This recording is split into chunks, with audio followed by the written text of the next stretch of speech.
impressionante. Toca, do nada eu tô vendo ali, aí é o gás, ele começa a rir. É isso. Essa me quebra. Olha a agendinha aí, essa rodada 7, hein? Vamos lá, o Botafogo vai visitar o Palmeiras do Allianz Parque, quarta-feira, 7 da noite, famoso amanhã. Amanhã também, Vasco e Fluminense no Maracanã, o Vasco mandante, 9h30 da noite, esse público aqui meio a meio, que é o combinado aí dos times. Quinta-feira, às 20 horas, o Flamengo vai receber o Remo no Maracanã. E aí, ontem o assunto mesmo foi... Muito bem, a torcida do Vasco ficou muito surpresa com a boa entrada do cria da base. Ou não, né, o JP? Sim, não. surpresa não, porque todo mundo sabe da qualidade dele. No segundo tempo da partida ele entrou contra o Cruzeiro, a jogada do terceiro gol passou pelos pés dele, tem muita categoria, muita visão. O torcedor do Vasco, na grande maioria, já conhece o garoto, acredita que o Renato vai usar mais. O Renato gosta, né, de promover esses meninos da base, né? Sim, inclusive foi uma pena nesse primeiro momento de 2026, foi um dos assuntos que até eu comentei muito aqui no programa, o fato do técnico Fernando Diniz não ter usado os garotos da base. O técnico Fernando Diniz poderia ter usado Bruno Lopes, poderia ter usado o próprio JP, o Estrela, poderia ter usado o Diego Minetti, vários jogadores de qualidade nessa base do Vasco da Gama que não foi utilizado nem sequer uma vez pelo Fernando Diniz, a não ser o JP em alguns momentos. Então, o Vasco ele perde uma oportunidade nesse Campeonato Carioca em mostrar os seus garotos. Que bom que agora com o técnico Renato Gaúcho, apenas na sua segunda partida ele coloca o JP dentro das quatro linhas e ele faz o que todo vascaíno já sabia que ele tinha potencial de fazer. Dá um drible de corpo lindo, acha uma bola para o Puma Rodrigues ali na lateral direita do campo, né? E logo em seguida sai o lance do gol. Um jogador muito diferenciado, eu vi até muita gente comentando nas redes sociais e é realmente uma questão que eu coloco na mesa. Respeitando, tá, todos os jogadores do elenco do Vasco, mas qual jogador do elenco do Vasco teria o potencial de fazer o que o JP fez naquele momento da jogada? Porque é questão de característica, tá? Nem muito potencial, característica. Será que algum jogador tinha essa capacidade? Tem de romper linhas como o JP rompeu, achar a bola como o JP achou. Um jogador jovem tem um potencial muito grande aí, eu espero. Tomara, né, que o Renato Portaluppi utilize mais ele e outros jogadores que tem na base. Pro pessoal que gosta de cozinhar, não gosta de futebol, mas gosta de estar com a gente, sabe aqueles utensílios de cozinha?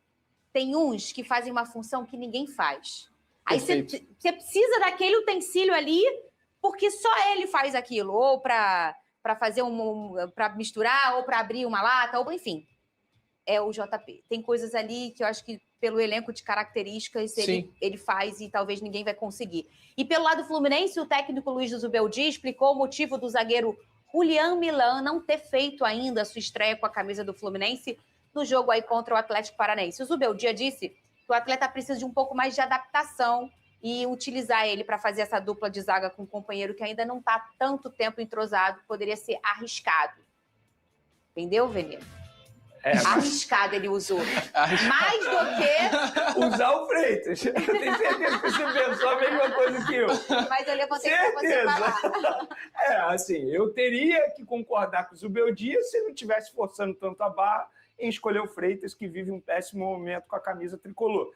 Por mais que ele não queira utilizar um novo jogador por conta de adaptação, ele tem o Igor Rabelo, que também está à disposição. Então, nada justifica essa insistência em Freitas. E isso me lembra muito a teimosia de outros treinadores. E pode, uma hora, acabar pecando por conta disso. Tem um clássico importante agora e não dá para você continuar com Freitas no setor defensivo do Fluminense, porque a qualquer momento ele vai entregar a paçoca para o adversário. E eu falei isso ontem aqui, Moretti. Um time que quer encontrar taça tem que estar todo mundo impecável. A palavra é essa. Porque é um jogo mais duro, é um jogo que no suspiro você vira ou você precisa de um gol. E se você pecar uma vez e ele falhar e ser gol, e no caso do zagueiro, já está ali na linha do crime. Então, esse tipo de jogador, às vezes, ele pode comprometer até uma caminhada mais campeã, vamos dizer assim. Sim, sem Eu não estou dúvida. dizendo que ele é descartável, não Perfeito. é isso. Eu estou dizendo que no momento não tá legal. E aí o que você faz quando no momento não tá legal? Você preserva um pouquinho e aí depois volta, e vai voltar bem, só que no momento não tá bacana. Fernando, eu acho que você utilizou a palavra perfeita aí, é preservar.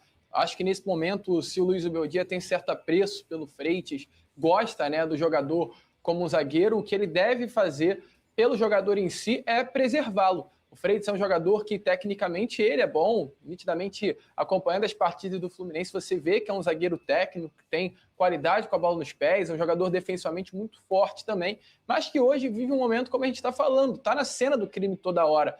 Todos os lances que o Freitas está, pelo menos um jogo, ele vai fazer, de certa forma, alguma besteira e vai prejudicar o Fluminense. E o Fluminense, postulante hoje ao título brasileiro, é uma equipe que joga um dos melhores futebols do Brasil, postulante a título de Copa do Brasil, postulante a título de Libertadores, é uma equipe que tem que ter o chamado erro zero. E se tem um zagueiro que todo jogo tem a possibilidade de cometer um erro, não tem mais como se manter no time titular. Contratou um bom jogador, um atleta de nível, né, que vinha desempenhando muito no seu antigo clube e está mais do que nunca na hora do Fluminense utilizá-lo no sistema defensivo titular, Fernando. Posso dizer um jogador em 24 que tinha esse caminho também? O Lucas Alter. É um jogador de qualidade, saiu e performou, foi no Vitória, né? Vitória. Ficou bem no Vitória, mas no Botafogo sempre estava na cena do crime. Se você for olhar os jogos em que o Botafogo perdeu, era ele que estava na zaga. Nossa, Supercopa do Brasil. Eu lembro disso. Eu lembro. Tu lembra? Ela lembra. Eu te recordo, se quiser. Ele esteve ali na cena do crime. Aí eu falo para o torcedor, é o pior jogador do mundo? Não. Mas naquele momento, naquela situação, não deu certo, não dá, não encaixou, alguma coisa aconteceu, ou agora vão preservar, daqui a pouco usa. Só não dá para ficar correndo risco toda hora. Eu até entendo o Zubeldia se preocupar com o vestiário. Isso é muito importante. É tirar o cara falhou, tirar o cara no primeiro tempo, calma. Mas eu acho que já está mais do que na hora. No último jogo, ele foi bastante vaiado. A torcida já está mostrando. Zubeldia, não pira. A gente, no momento, quer que você guarde ele num potinho e põe outra pessoa que vai ficar melhor. Fala. Não, para você. A gente fala tanto aqui, eu pelo menos falo tanto do Renato Gaúcho, né? Sou uma pessoa que elogia tanto o Renato.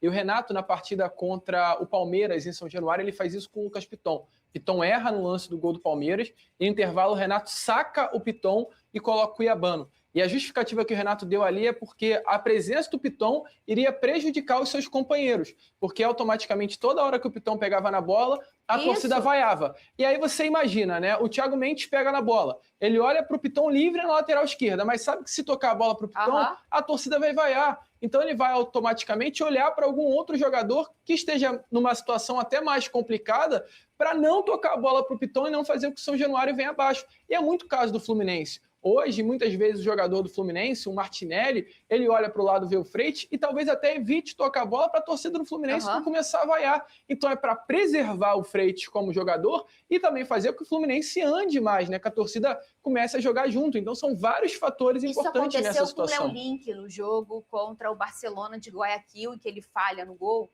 E depois disso, não a torcida inteira, mas um pouco da torcida, toda vez que ele tocava na bola, fazia aquele barulho de... Isso quebra, né? E aí você via que ele estava ficando mais pilhado, que os companheiros também estavam evitando. Aí sabe aquela bola que você naturalmente deixa para o goleiro? Aí vem o zagueiro que quer tirar de cabeça porque ele pensa, poxa, eu não vou deixar para o meu companheiro porque ele tá na mira, né?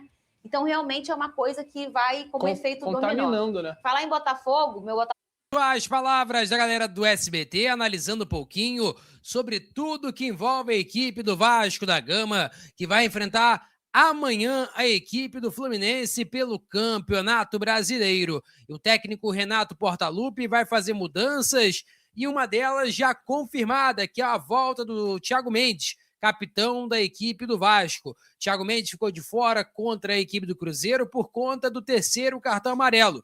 E por esse motivo, ele está retornando para o jogo contra o Fluminense. Ele ficou de fora no Mineirão e retorna agora no Maracanã. A princípio, a carga de ingressos vai ser bem abaixo do que a gente imagina para um clássico entre Vasco da Gama e Fluminense. Vai ser mais ou menos, acredito que uns 40 a 50 mil no máximo. Acho que não passa disso a carga de ingressos, né? O que vai ser comercializado, porque até o momento 24 mil ingressos foram vendidos. E, cara, depender muito da torcida do Fluminense é bem complicado. Eu acho que não vai passar de 50 mil pessoas no Maracanã. De qualquer forma, o Vasco precisa muito da vitória para recuperar aquele início que foi bem complicado, onde o Vasco não conseguiu render o melhor futebol com o técnico Fernando Diniz. O Vasco, depois que assumiu o Renato Gaúcho, 2 partidas, uma vitória e um empate, 4 pontos de 6 possíveis, sendo que um deles, né, que foi a última partida contra o Cruzeiro, o Vasco teve um homem a menos, que foi o Barros expulso.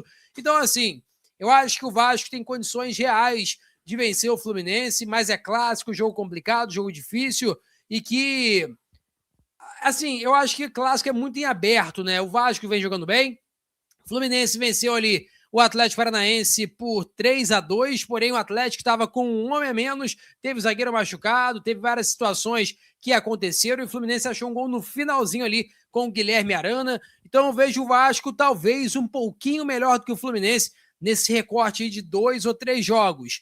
O Vasco, por exemplo, quase eliminou o Fluminense no Carioca, quando ainda estava, né, com o Bruno Lazzaroni como técnico. Então, acho que o Vasco tem condições sim de vencer o Fluminense e deve mandar a campo a seguinte equipe: Leonardo Jardim, ou Léo Jardim, como é conhecido o goleiro do Vasco da Gama. Lateral direito, Paulo Henrique. Zagueiros, Alan Saldívia e Robert Renan. Lateral esquerdo, Cuiabano. Volantes, a tendência que seja Hugo Moura, Tietê e Thiago Mendes retornando ao time titular.